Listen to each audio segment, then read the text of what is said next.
This is the Rebel Author Podcast, where we talk about books, business, and occasionally bad words.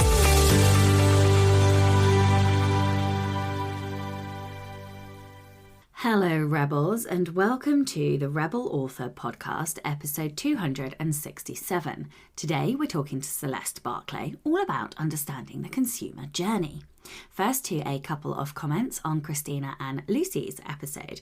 Matt Goodall said, while I'm right in the throes of working out how to create a larger interconnected universe with its own unique standalone stories, this was the perfect discussion to listen to. So many useful tips. I love the idea of considering your skeleton blurb to ensure you complete the necessary beats for opened or closed series. Thank you. Julia said, great episode, so useful. Also, does anyone know Sasha's affiliate code for Fictionary? I couldn't find it. Yes, so it goes on to all of the episodes that they sponsor, but they discount 25%, and you can get that using the code REBEL25. Heather Button says, I'm loving this podcast for my own writing, but I definitely prefer series with interconnected standalone over series with cliffhangers. That being said, I might take a chance on a series if I like the author, but I abhor when the author doesn't tell me and surprises me with a cliffhanger when I didn't expect it. I don't have the bandwidth to keep keeping the larger information in mind. And Cassie said, I really enjoyed the interview as someone launching 3 series next year. I learned some great bite-sized nuggets. Okay, so in personal news and updates then, I have, this week, it's been a week. So I had to re-edit the last 25,000 words of the book. I just needed to tweak, like the plot didn't particularly change. There were just a few things that weren't quite as they should be. So I got that back from the editor. I did that over a couple of days, sent it back yesterday, and now I'm waiting for the final version to arrive late this week. I will spend all weekend reading it, hopefully not having to do too many tweaks. I will put it on my Kindle, so I force myself not to do those tweaks. Otherwise, we're going to scupper all of the timelines. Then on Monday, it's going to go to a couple of people who are just going to do a quick proof check. Then it goes into all of the final finishing production things. It will go off to print for the special editions. We'll run a proof copy. Then all of the special editions go into print. Those proof copies hopefully will be done whilst I am in Vegas. And then we will be, what will we be doing? When we come back, everything will be going into print, including all of the pre-orders on my Shopify. So all of the paperbacks pre-orders and hardback pre-orders now run through my Shopify. I don't put them onto Amazon until about a week or so before the launch. So we are now moving into the launch phase for House of Crimson Curses, and so I'll put all the pre-order links in the show notes, and I am on to the next thing. It is wild. I have also done the Kickstarter, what I like to call Smutterlogs, so I'm going to narrate those Monday next week. They're only short, I think, maybe 5,000 words in total, so I can do that in a day, and hopefully I'll be able to edit them. I'm hoping I can do the narration and editing on Monday, and then that's wrapped up, done and dusted. Because Saturday next week I go to Vegas, so I am. It's a sort of funny place to be because I don't really want to start anything in, proper train before Vegas, but also I still have, like a week and a half before I go. So finishing off everything that I possibly can. What's really weird for me is that we are in the launch phases for Crimson Curses, but my to-do list is really small. So I don't know how to explain it. So normally at this point in a launch, I would have so much marketing to do.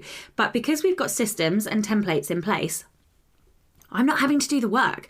And it's fantastic because what it means is my head is clear to work on the next creative project. This is what I have been working towards for years. But also being here is very odd because I'm so used to having an 1,800 page to-do list that not having loads on my to-do list has sort of removed all of the pressure. And I think I'm one of those high pressure gaskets and have been for so long that I don't really know how to function without high pressure. So if I'm honest, I'm a bit wobbly.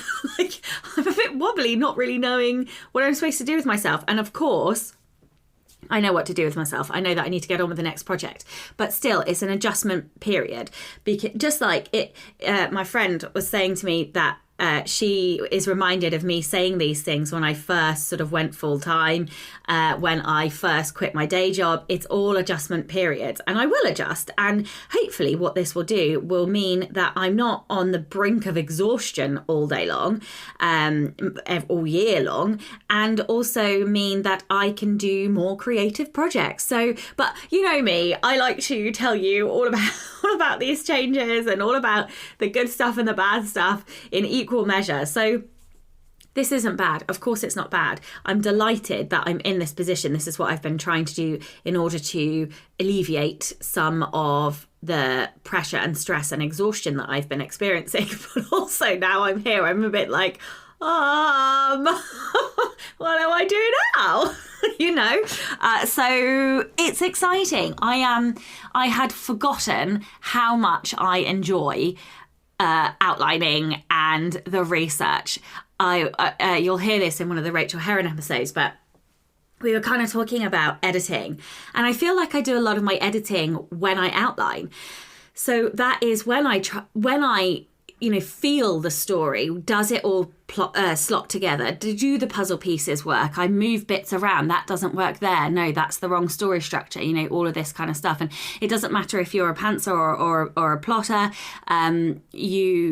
Everybody does all of the pieces. It's just in a different order, and the order is the right order for you. But anyway. Yes, this is a wild adjustment for me, and I'm very excited that I managed to do more than I expected to do this week. And lo and behold, it's because I didn't have all of the other stuff on my plate. So this is just me saying I'm extremely grateful for the situation that I'm in. I'm extremely grateful for the team that's working with me, and I'm just delightfully happy about everything. Which is a far cry from where I have been this year. So yeah, hi, I'm back. I'm feeling great. I'm excited for next year. The Rebel of the Week this week is Ciara. Ciara says, when I was in my mid-20s, I had a job as an embedded foreign educator in East Asia. A month and a half in, I got a call saying that the provincial director, my program director, and my direct boss and other decision makers were in town for a formal luncheon I had to attend with only 20 minutes notice after finishing a workout. Oh dear. Upon arrival, I was strangely seated next to my program director, a man I'd only met a few times. I was literally sitting in a station above my boss. My boss and I exchanged eye contact with basically what the fuck expressions, and he signalled to me to just roll with it. The locals kept pressing drinks on my program director and ordering weirder and weirder dishes, finally presenting with a glee a fiery soup with fried scorpions drifting in its depth. Ew. As the youngest and a woman and a foreigner, the general consensus about me was that I was probably the weakest person present. Oh, that was a mistake. And in this culture, the behaviour of any junior person reflects back on their leader. There's severe pressure on him to partake in the soup. He drinks a little. Then there's insistence that he actually eat one of the scorpions. He does eat it. Some cheering. But then he starts to get pressured to eat the other scorpion in his bowl. So many of the locals are laughing at him, and none of them are eating the soup. Without saying a word, I reach with my chopsticks into his bowl, snatch up the scorpion and shove it into my mouth whole, biting off the tail and spitting it out onto my plate. I chew, swallow, shrug, and say something about it tasting like chicken. People made loud exclamations. My program director's counterpart slapped him on the back with way more respect in his eyes, and the hazing stopped right there. As the party broke up, my direct boss pulled me aside in a hallway and whispered in my ear, "Your program is safe." So now I always say I ate a scorpion to keep my job. But honestly, I did it because I was mad and I can't stand bullies. Oh, I love it. I love it. I love it. What a brilliant story. And your poor old boss being hazed like that over a scorpion. But also, what a bloody legend you are for eating a scorpion. I tell you what, you're more of a hero than I am, because as a vegetarian, I wouldn't have been eating it anyway, but I definitely wouldn't eat a scorpion. You are a legend in my eyes forevermore. Okay, so I have been told by the powers that be, we are extremely low on Rebel stories. So please, please, please, if you have one, can you please send it to Becca? It can be any kind of story, something big, something small, or something in between. It doesn't even need to be a current story. It can be from years ago, or it could be a sibling, a partner, a parent, a sister, a cousin, a nephew, a niece. It could be a pet, a grandma. I love all of them. But please do send them in to Becca over on rebelauthorpodcast@gmail.com. No new patrons today, but an enormous thank you to all of my existing patrons. If you would like to get early access to all of the episodes, as well as bonus content like our Slack community group, where they host quarterly Rebel challenges and critique partnering jobbies. We also have our Poison and Prose sessions, the next one of which is on the 20th of November, where we write together, answer questions, help and support each other, or our masterclasses, the next one of which is in December, all about writing comedy. Then you can, by visiting patreon.com/Sasha Black. This episode is sponsored by Kobo Writing Life, Kobo's free, fast and easy self-publishing platform. KWL was built by authors for authors, and their dedicated team of book lovers is always working hard to help you reach new readers around the world. Kobo's author-first approach is one of the reasons they developed a promotions tool. This is an easy and affordable way for you to market your book directly to Kobo readers. They offer lots of promotions that don't require you to drop your price, because they know when you're publishing wide, it can be a pain to coordinate pricing across multiple retailers. Any promotions listed as a % off, e.g. a 40% VIP sale, mean you don't have to change your price, as the discount will be provided by a promo code at checkout. If that sounds good to you, keep an eye out for the % off promotions and Buy More Save More sales, where you can submit your title and leave the rest to Kobo. And if you're taking part in the promotion, be sure to tell your readers all about it. The promotions tool is updated on a weekly basis, so make sure you're taking a regular look to see what's on offer and if there's an opportunity that matches your books and marketing plans. If you're a KWL author and don't yet have access to the promotions tool, email the team at writinglife@kobo.com and they'll enable this for you. If you want to learn more about KWL, check out the Kobo Writing Life podcast, available wherever you get your podcasts, and find them on socials. You can create your free account today at kobo.com/writinglife. Hello and welcome to the Rebel Author podcast. Today I'm joined by Celeste Barclay. A nom de plume, Celeste lives near the Southern California coast with her husband and sons. She loves a strong hot chai. Chai? Is it chai? I think it's chai. I drink coffee, so yeah, a hot chai tea and a reality TV binge. Me too, honey. Curling up with a good book and time with family. Celeste didn't plan to become an author, rather stumbling into it. She had an idea for a story, and then another, and another. Before becoming a full-time author, Celeste was a social studies and English teacher. She holds degrees in international affairs, secondary social science, and political management. She channels that knowledge into creating rich historical romances that bring the heat.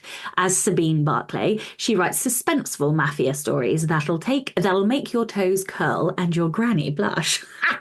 That's the best bio ever. That finishing line is brilliant. I love it. That's proper tickled me. Oh dear. You have a lot of degrees. I do.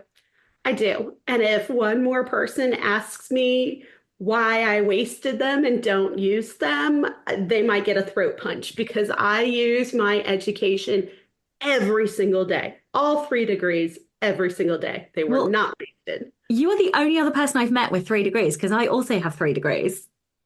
I know, right? It might be a British thing. I'm telling you. Maybe Yeah. And the weird thing is, I also, well, it's not political management, but I've got a master's in public management, which I Mhm. took whilst working in local government. So that probably would have been a very, very similar one. But yeah, I love that. I very rarely meet anybody who has done as many degrees. I very nearly got a doctorate as well. And I decided I wanted to actually earn some money, which Same. is why I didn't, yeah. And also, it would have required emigrating to Australia, which I didn't want to do at the time. But yeah, that's so cool. I love the granny blush thing. That has literally made my day. But would you like to tell everyone, before we kind of start talking about like the consumer customer reader journey, tell everyone a little bit about you. Like, what was your own journey? How did you kind of, you said you stumbled into being an author, but like, what does that mean? Who are you? How did you get here? I mean, it means I stumbled in arse over tit. Like, it's not, something I never aspired to be an author. I did not think that that was the career path I was going to take. I didn't aspire to be a teacher either. I thought I was going to go into law, and I met and married a Marine and realized that becoming an attorney wouldn't be, it wouldn't help and function well with what I wanted also as goals for our family, with moving and having kids and all of those things. So I kind of redirected my focus and went into education to be on the same schedule as the kids we wound up having and to ensure their education. But I've always read a lot. I'm an only child, and I was saying this to some friends earlier today. I don't know why people thought giving board games to an only child was a good idea. What the fuck am I supposed to play with? But I got good at them. But it also meant that when we traveled a lot, I didn't have a built-in buddy, but I had books that I could take with me. So I've always been a really avid reader. It was kind of a natural transition when I taught social studies to also add in teaching English. And I remember it was probably like 2016 that I first thought, oh, maybe I'll write a book. And I sat down to start, and it just was not going to be the right story. And now I'm kicking myself because I could have gotten in during the golden days. But it wasn't until 2017, 2018 that I was like, no, you know what? I've read a lot, I've taught composition, I've got an idea for these stories.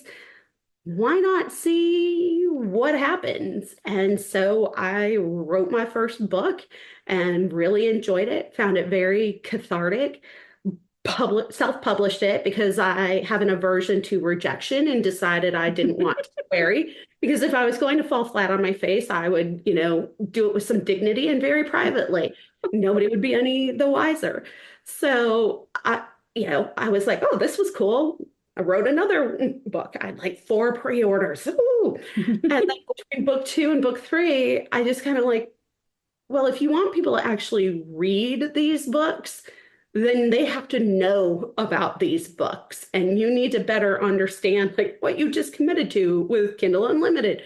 So I really made a conscientious effort between books 2 and 3 to learn the business, to write, a novella magnet, start a newsletter, all the things. And when I launched number 3, I started getting my orange new release tags and holding on to them for the full 30 days. So it's a little addictive. And I just kept going because my imagination is a pretty fantastic place to be. Sure as fuck is better than the real world. So why wouldn't I want to spend all day here? No, I love it. I love that so much. I completely agree. People are always like, oh, how is it working at home all the time? And I'm like, amazing, actually, because I don't really work at home. I work in like whatever fucking made up nonsense world I live in, like that's what I'm really doing. Okay, well, we are here to talk about the consumer journey or the reader journey. Do you have a preference? Like, do you prefer consumer to reader, or how do you like, what is it? What do we mean by it? And why do we use consumer? So, if we're going to get kind of into the semantics of it, we're definitely talking about the consumer journey when we're talking about the buying process. The reader journey could be their introduction to you as an author and how they feel throughout the story and where they started and where they ended and all of that. But when I talk about the consumer journey, I'm talking about the business side of it and what happens in the buying process. Okay, cool. So why is that so important? And when in the process of idea to book out the door, should a writer be considering it?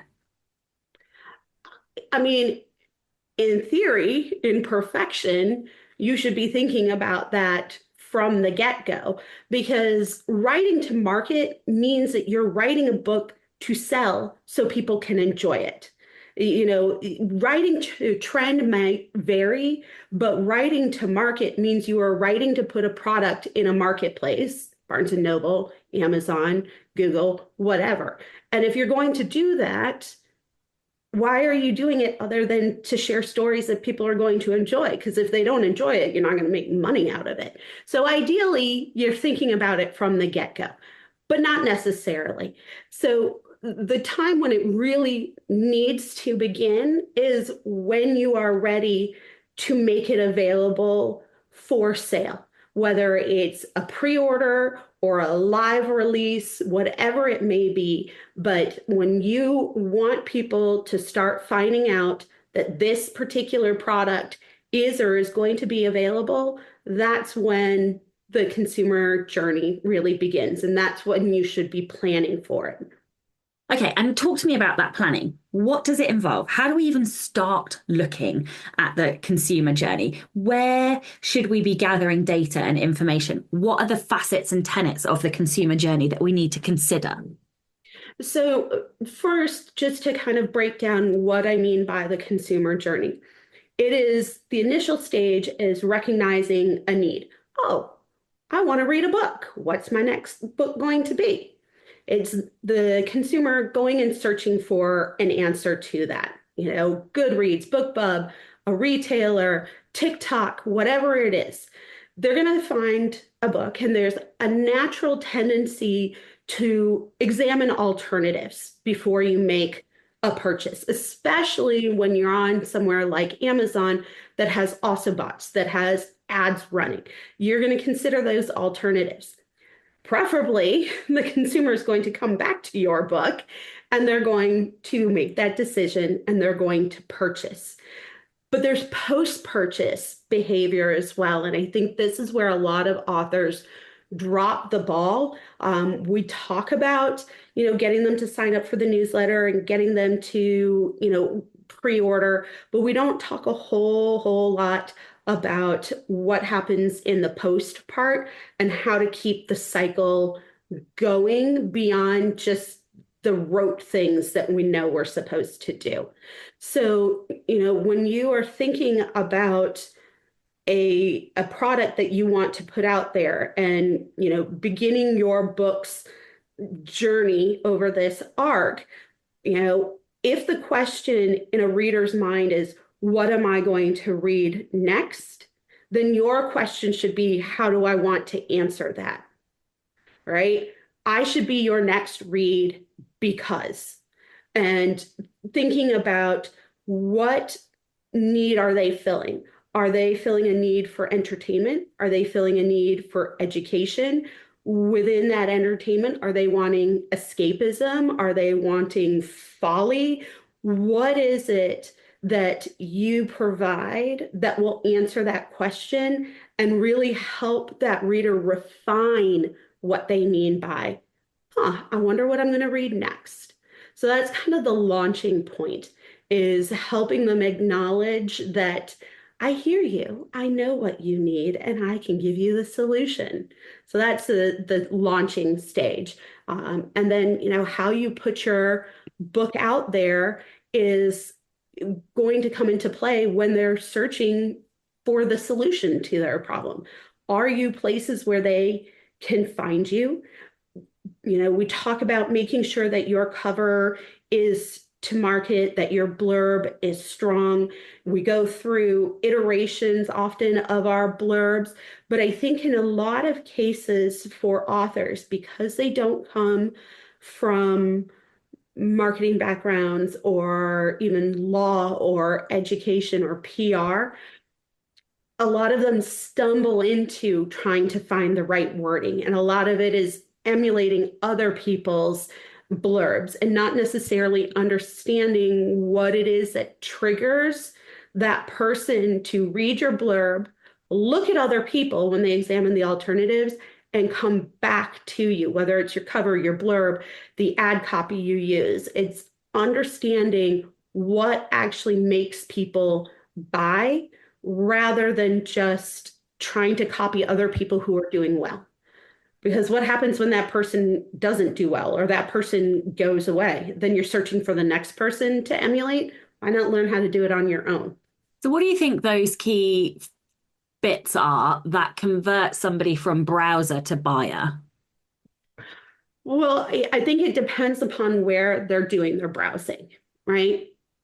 So if they're browsing on a retailer, like Amazon, if you're running an Amazon ad, you have a limited number of characters in your ad if you're going to even use copy in your ad. You have more freedom in your blurb than you do. So again, when you are thinking about answering that question of what do I want to read next, what emotions are you trying to convey to your reader? What visceral reaction do you want them to have before they even start having, an intellectual conversation with themselves? Because people behave in different ways when it comes to shopping. There are those folks who are like, variety is the spice of life.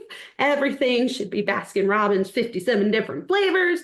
And then there are other people who are like, well, what if I buy the wrong thing? What if it's a waste of money? What am I going to do if I don't like it? Can I return it? All the dissonance in their head. And then there are some people who are like, I am always going to buy this genre. Now I've found this author, I'm always going to buy them.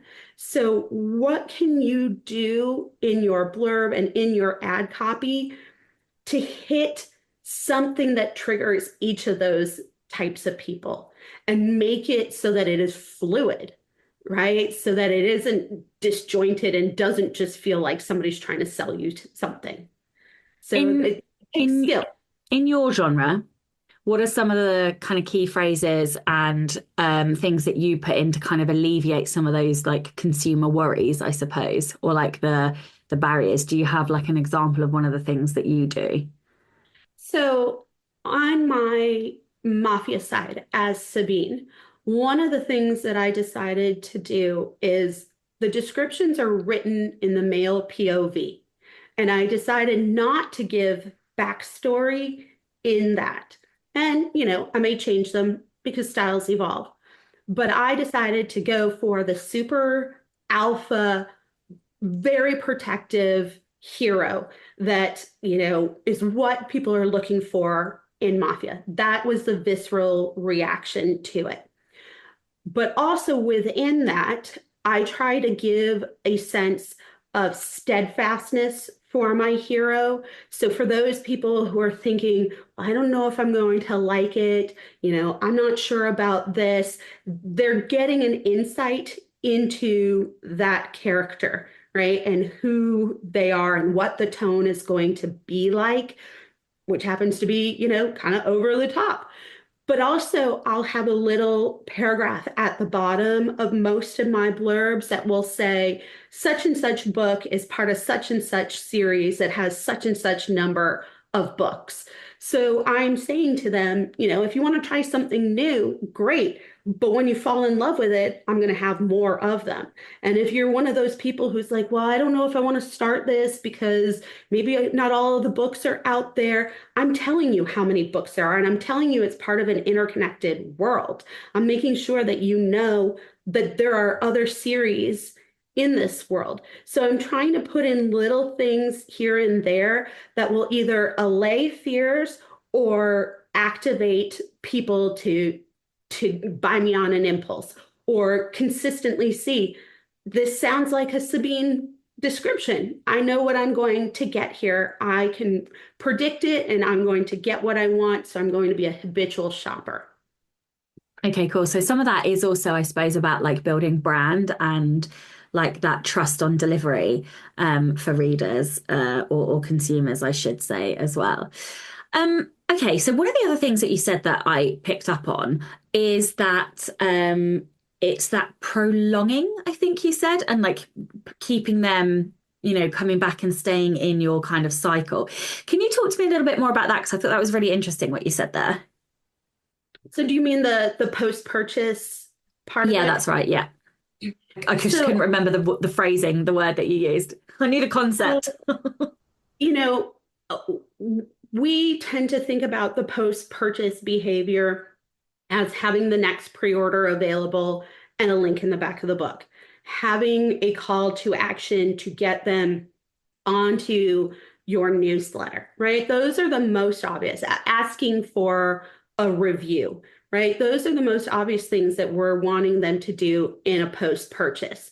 But it should be a little bit more deep-seated and not so much what they can do for me, but what can I do for them? So, what am I offering as an incentive to come back to me? What intellectually as well as emotionally am I leaving them with? Am I giving them insights into the next story? Not just giving them a link to buy, but am I giving them the information that they're going to want in order to go to the next one?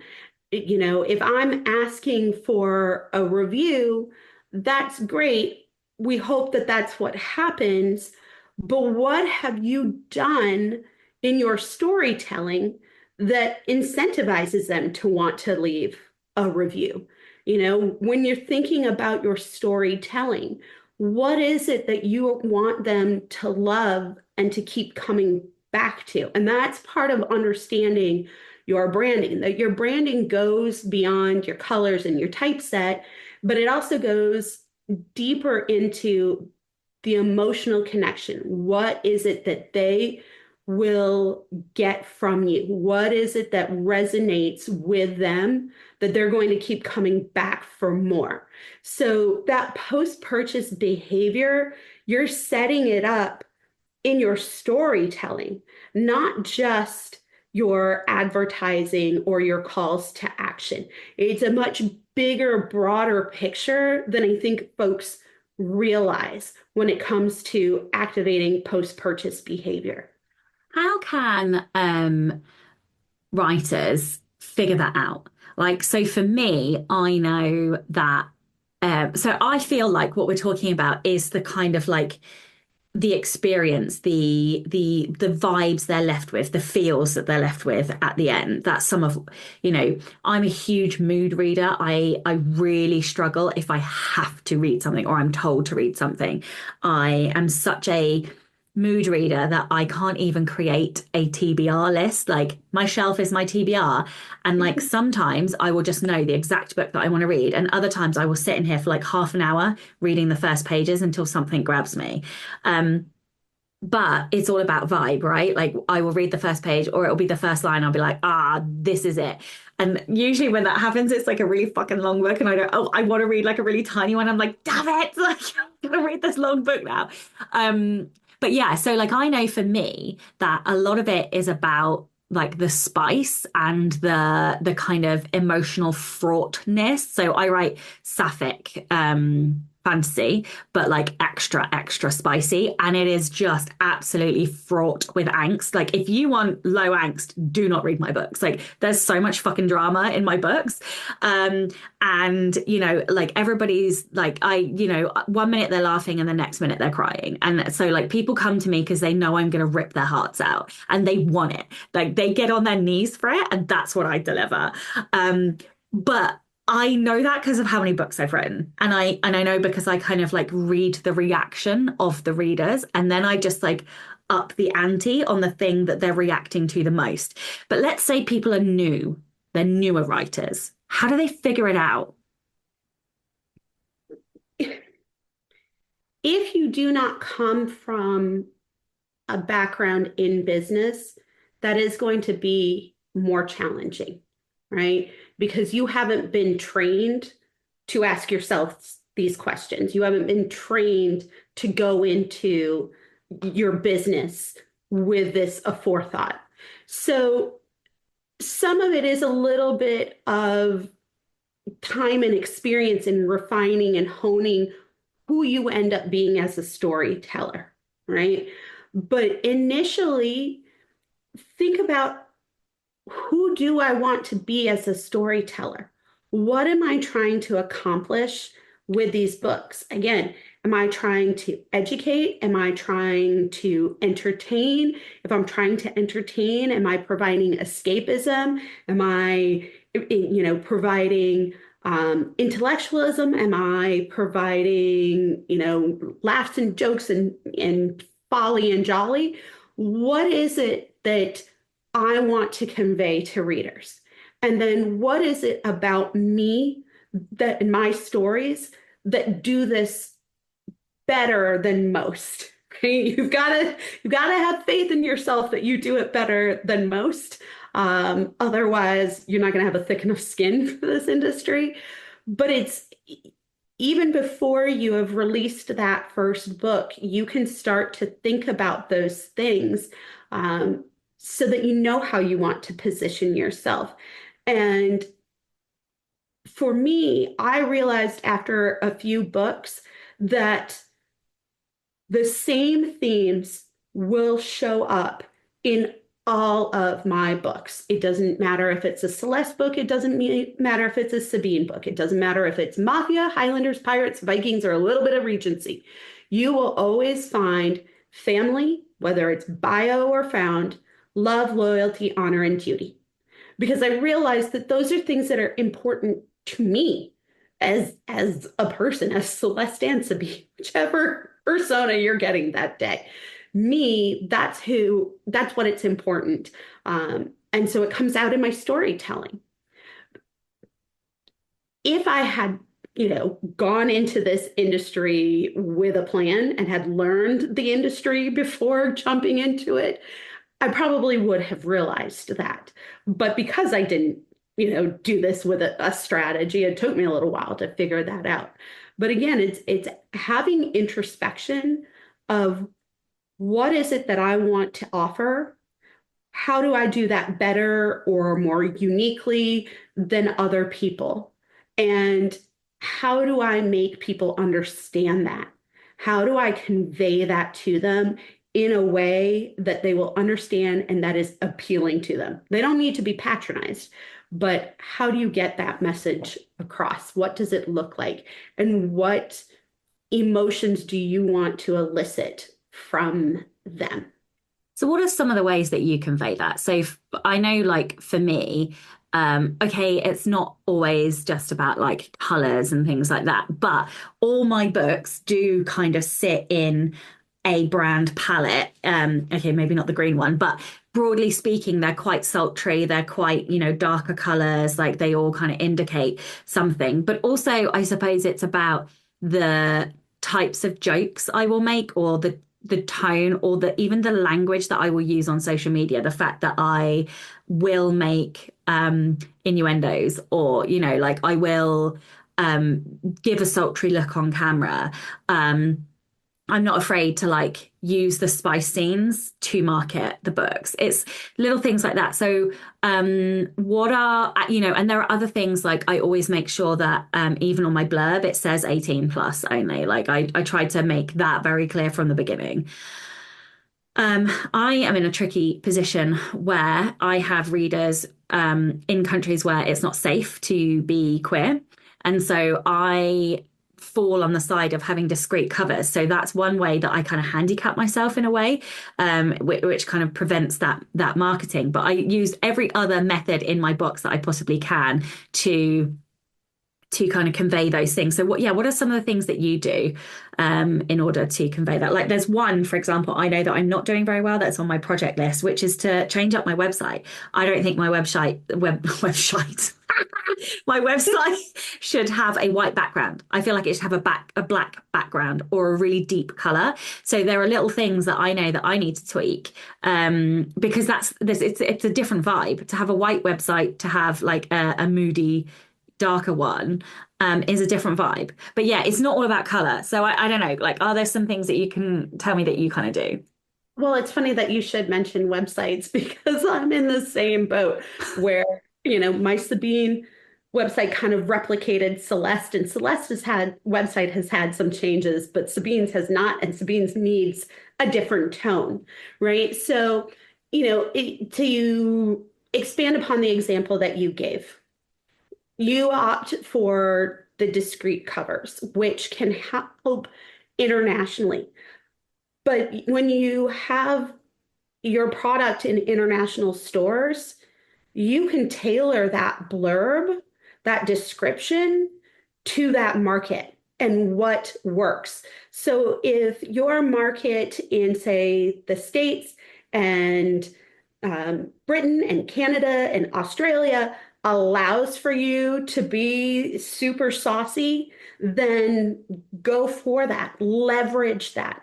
But if you know you're in another market where that's just not going to be appropriate and your blurb is in a different language as well, then you can tailor that, knowing that it doesn't have to be a universal approach, that different markets require different things because societally people behave differently, have different expectations. So knowing that, I think, is important, is recognizing that universally people enjoy books, but how you sell that to them is not a one size fits all, because culturally there's differences as well as behaviorally there's differences. So, color and typeset and things like that are important. That opening scene is important, but it goes back to knowing what you want people to get out of you. That's the heart of it. And, if you want them to connect with you on social media, then what persona is it that you want them to see? What is it that you, what environment are you setting up, right? So Celeste has a slightly older demographic. Sabine has a slightly younger demographic. Celeste and Sabine are not the same persona, and somewhere in between is the real me. I'm not faking it. Celeste is just a bit of a toned down version, and Sabine is a bit more of an amped up version. Celeste gets the, slightly more professional side of me. Sabine gets more of the out with my girlfriends kind of side of me. But they're both me. They're just different personas because they're different brands and they appeal to different people. But Celeste is starting to move a little bit closer to Sabine's personality very slowly, because I don't want to alienate the readers I have. But I also need to draw in young blood because, life is a cycle that does eventually end. And when your readers have gotten to the end of that, they're not coming back. So you need new people. So it's things like that you want to be cognizant of. And that's a really good point, actually, because even as authors in our careers, we can get bored or, stifled by having to do the same thing over and over again. And we often hear there's a great, I can't remember the romance author who talks about 2.0. I don't know if you can remember her name. She's brilliant. But anyway, she talks about 2.0. And yes, we can do 2.0 and 3.0 and 4.0, but we are artists, I suppose, in a way, and no artist wants to paint an identical painting over and over again. We all want to stretch our wings and, experiment. So how do we do that? How do we balance, a consistent brand promise with our own internal desires for new creativity or experimentation? Well, to run off of the idea of being an artist, People will often specialize in a particular medium. They will be a painter, they will be a sculptor. They don't necessarily cross over, right? They will find the expression that they prefer. So you might find that romance is to you what clay is to a sculptor, Yes, all right? smart. And well, romance Yeah. in general, Yeah. whether it's a physical happily ever after or an emotional happily ever I like after. No both. one I like gets there. both. Exactly. That's preferable. But, romance is to you as clay is to a sculptor, but to a mystery author, right? Mystery is to them as paint is to a painter, whatever it may be. So you find where you want to be, but you don't paint, a painter does not paint the same thing over and over again unless they're a residential painter and they're painting living rooms. If they're, more of an artistic painter, they're going to come up with different images. And it's the same thing with us. Whether you write across multiple genres or just one, it's still you. There are going to be some things that are common denominators because it's you. What are those common denominators? Like I said, for me, I found that family, honor, duty, loyalty, and love. That comes out regardless. But my Mafia books are first person present, alternating chapters. My historical or third person past narrative with first, second person present and past, dialogue. The books are different. The time periods are different. Though I will say, and I will go to the grave on this, that mafia romance is fucking medieval romance today. If you love swords and kilts, you can love guns and suits. And if you love guns and suits, you can love swords and kilts because they are the same damn thing. And I will fight you on that. I've heard somebody else, I can't remember, I think it was on a podcast, and I've heard somebody else make that argument as well. I wonder if it was Fated Mates. I love their podcast, but I definitely heard that argument before. I can get with that. I'm down with that. I can see it. So, at the heart of it, it is still me, but I chose to write Mafia because I enjoy it. It was a natural progression out of medieval, but it's also, a better moneymaker right now than medieval is. So I can have variety there, but also each story, even if you are a formulaic writer, each story is still different because you have different characters, you have different dialogue, you have them in different physical spaces, you have different personalities. There is variety there, and it's understanding and appreciating your own storytelling ability and own storytelling power that it might feel routine and it might feel rote to you and it might get boring. So you can change things up, going from third person past to first person present. But again, there are certain things that are going to shine through because it's you regardless. So what are those things that are innate to you as a storyteller that you can use as the foundation of any brand you create? Okay, so we've talked about lots of good, positive things. Let's talk about the fuck ups we want to avoid.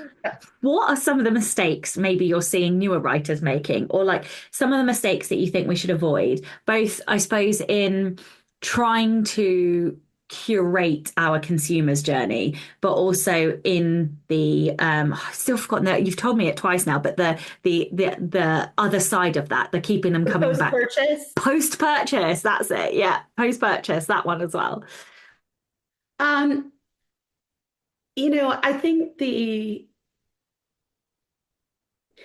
we're in a pay to play.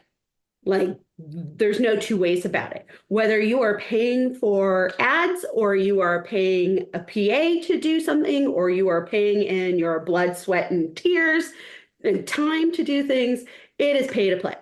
Passivity does not work in this industry, right? So understanding that you've got to, spend money to make money is one thing, but throwing money hand over fist, thinking that just spending enough is going to get you there is not the same thing as spending prudently. Like, I'm not a risk averse person, but I like my risk to give me a gain, right? So I will spend big bucks and I will test things, but if I'm not getting a return on it, I'm not going to keep spending big bucks on something. Or I may spend little bucks and work my way up to bigger bucks, but I don't assume spending a lot in one area or in one way is going to solve or guarantee success, because consumers find you in various places. That's why AMS ads and Facebook ads and TikTok ads and BookBub ads, right? We're trying to reach people in different places, but it's also thinking that one ad is going to appeal to everybody, right? And that's why we talk about iterations of them and doing A/B testing and doing click testing and things along those lines. But I think one of the major fuck ups people have is that they don't understand why an iteration didn't work or why it did work. Oh, it's just lucky that I finally found the right graphic that people like, and I finally found the right copy that people like. And oh, look at that, they go together and now I'm selling books. That is a very expensive way to figure out how to make an ad work. But if you understand what types of graphic and what types of copy will go together, depending upon what type of reader you're trying to convince, then it becomes about fine tuning as opposed to stumbling across. So I think one of the big fuck ups people have is assuming throwing money at things because it's pay to play is going to fix it. Yeah, the bigger you spend, the bigger you're going to make. But are you spending that in a way that actually makes sure that you get a return? Okay, so you've talked a little bit about the post-purchase section, and a little bit about kind of curating that. But long term, what are some of the most effective things that we can do to really stay connected with our readers? I know obviously like a reader magnet and that kind of stuff, but what are some things that you do to really solidify, I nearly said consummate those relationships, but that's definitely not the right word. No, not quite. Not quite, no. To solidify those kind of relationships and stay connected, like once they're done with the book. I think that that's really difficult to answer because there's so many aspects to it. The days of the bio in the back of the book and maybe a photo of the author and going, I wonder where they live and I wonder what they do and this, that, and the other, the somewhat anonymity of it and the, mystery of it is gone. Consumers expect access to you. Readers expect access to you. You have to decide what your limits are. Are you going to be forward facing? Are you not going to be forward facing? If you are forward facing, how much of you are you willing to put out there? That's introspection and reflection that you need to have as well. Let's talk a little bit more about that. Sorry to interrupt. I think that's so important in this day and age. There's a phrase that Gail Carriger uses called parasocial relationships. That is, I think, obviously, it's a psychological term. I don't think she created it, but I heard her talking about it. And I think that in this day and age of like internet connectivity is really fucking important. Like I have had to step back from social media in the last 6 months because the assumption that people make that what you put on the internet is who you really are is frightening. And the depths to which that they will ask questions and things is just astonishing to me. So talk to me about that boundary, because I think that's something that people don't realize is a key part of growing and becoming a sort of more developed author. So I call them pseudo relationships. They're both, because you may never ever meet this person in real life, but you can get to know them quite well, or they think that they've gotten to know you quite well. And because social media is fundamentally about relationships, fostering them, growing them, maintaining them, and because we're able to leverage that as authors, it can put us in um, a precarious position in a lot of different ways. But there's somewhat of a necessity to have that presence on social media because that is how we communicate these days.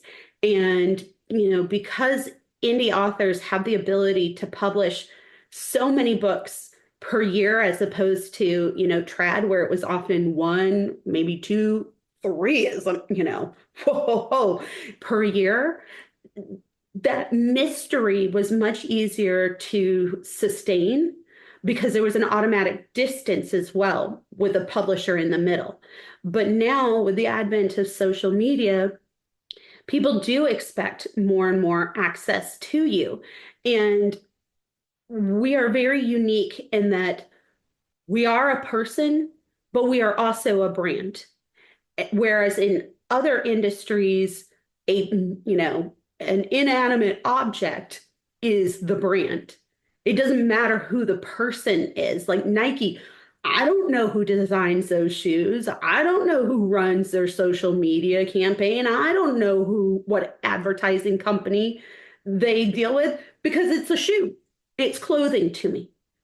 But that's very different than nowadays the individual being the brand itself, and it's not as product driven, that a lot of people go into it with the intention of developing a readership that is loyal to them as an individual because they are the brand, as opposed to loyal to the books themselves.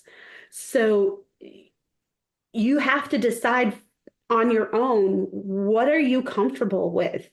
Where do you draw the line? What's acceptable to you?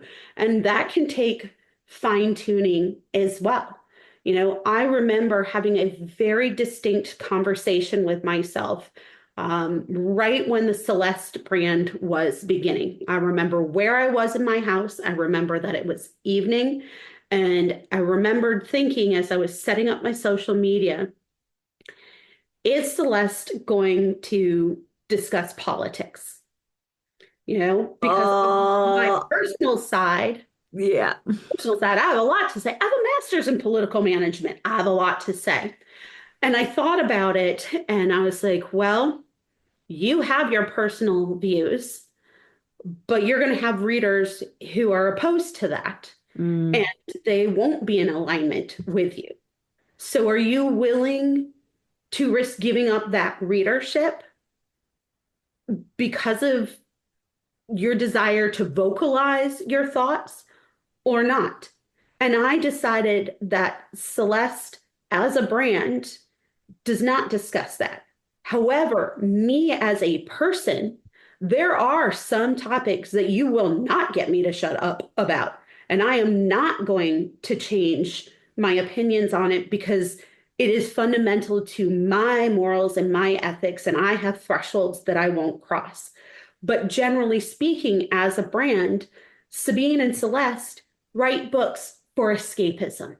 And those are meant to take people away from this everyday stuff. So it was a very conscious decision, but there are times where I break that rule because I do feel like there's things that I need to speak out about. But overall, I have chosen for my brands not to do that. Some people are exactly the opposite, and it works for them. That's the brand they want to create. But I decided that that was a boundary. Another boundary that I had is that I don't, for business side, I don't show pictures of my kids. I'll reference them, but I don't use their names. The one real exception to that was when my older son graduated from high school. And I'm just a proud mommy. And I have a second son who's graduating from high school this year. I'm a proud mommy, but I will keep that in my group where, it's private. I'm not putting that out for all and sundry. So you have to decide, and you have to decide how you want to speak to readers will influence how they speak to you, Yeah. right? That we tend to mirror conversation patterns. So if you put a whole lot out there, then you've got to be willing to receive a whole lot back. And if you're if it doesn't match, or you're receiving things that you are not okay with, then you have to draw that line in the sand and say, because I am a human being in a brand, as opposed to an inanimate object in a brand, I'm okay with losing this reader because I don't want to be spoken to. I don't want to be spoken about this way, whatever it is. But these are pseudo relationships. They're not real ones because you're not interacting as you would with somebody that you've built a genuine friendship with, that see for the Yeah. most part. Maybe some readers you do, but Yeah. generally speaking, you have to decide what you're willing to give to them. Yeah, no, I love that. I'm much the same. I don't ever, I have zero tolerance. I do not discuss politics on any of my platforms. And it's difficult, especially as somebody who is in a kind of diverse community and openly kind of queer. There's a lot of pressure on me to campaign on this or campaign on that or be a voice for this and a voice for that. But what I do in my private life and who I donate to charity or to whoever, I don't think is of any relevance to my author brand, and there's always a lot of pressure. Well, you've got a platform, you should use your platform for this, that, and the other. Well, no, I built my platform for my books. That's the purpose of the platform. If I wanted to be a campaigner, I worked in politics just the way that you did, and I've done that. I've organized protests. Like, don't fucking tell me I need to protest. Like, I've been there and done it, honey. So yeah, I think for me, because I'm so opinionated and so like vehement about certain things, it is just far safer to just have a zero tolerance. I do not discuss politics. I do not use my platform for campaigning at all. And that's the end of it. And that I feel so much more comfortable knowing that boundary is there. Right. Well, this is the Rebel Author Podcast. So tell everyone about a time you unleashed your inner rebel. But have I not? It's often more of a reining it in than an unleashing it. I rebelled against the sense that I needed to be in high school for 4 years. I graduated in three. I was done. I was ready to move on. That's I didn't need amazing. to stay for a senior prom when I could be on my own for a freshman year of college. I graduated from college in 3 years because I wanted to enter into the workforce. I was ready. I'd worked hard. I did both of my master's degrees faster than the typical person could. Do you not see a pattern? I'm not the most patient person. Um, whoops. But, I remember I remember deciding that I wanted to have time as a stay-at-home mom. I wanted to do the things that my parents couldn't do. I wanted to be able to be a room mom and go on field trips and spend that time with my kids. And I remember sort of saying that to people before I was even married, even before I had kids, and they're like, no, there's no way. You are too ambitious. You are not going to do that. You're not going to want to stay home. And in the back of my head, I'm like, the fuck I don't. Yes, I already know that I want to. And I was fortunate. I was in a position with my husband and with me and with my kids that I was able to do that. But that was not what people expected of this, chick that kept graduating early. I also write romance. I've had so many people say to me, with that many degrees, why do you only write romance? And I'm like, well, there's a few reasons. With all of those degrees, I can understand that romance is the biggest genre in the market and it makes the most amount of money. But I also enjoy it and I like it. So, the notion of you're wasting all of those degrees. The expectation that I'm going to use my degrees the way other people believe I should use my degrees, you can fuck all the way off, because I use my degrees every single day. And I remember when I was leaving my teaching position, my last day, I was going to meet friends, at a brewery to celebrate my exit. And I remember somebody walking out with me and saying, well, don't you worry about what people are saying. You just go for it. And I'm like, what the fuck are people saying? Like, what rumors about me have I missed? But again, it was that expectation of that I would fail, that I would come back. And I'm like, no, I love teaching, but I don't miss being a teacher. And I don't want to fail, so I'm not going to fail. So it was sort of a lot of that rebelling against the expectations of you're going to take this long to do something, or this is what's going to be the product of your education or your career. No, I don't want to. Maybe it's because I'm an only child. I didn't learn how to play well with others, but you do you, boo. I'm going to do me, and hopefully we meet in the middle, and it's a happily ever after. Okay, well, tell everyone where they can find out more about you, your books, and anything else you'd like to add. Well, you can certainly find me on social media. I am on Facebook. I'm on Instagram, a little bit on Threads, but I'm not so into that. You can find me on my websites, www.celestebarclay.com or www.sabinebarclay.com. You can find me in Kindle Unlimited for both of my brands, and I'm around. If you have questions, email me or DM me. I'm happy to chat. Amazing. Well, thank you. Want to buy my books? I got plenty of them. Between two brands, I got 62 books. So there's bound to be something for you. Whoa. Okay, amazing.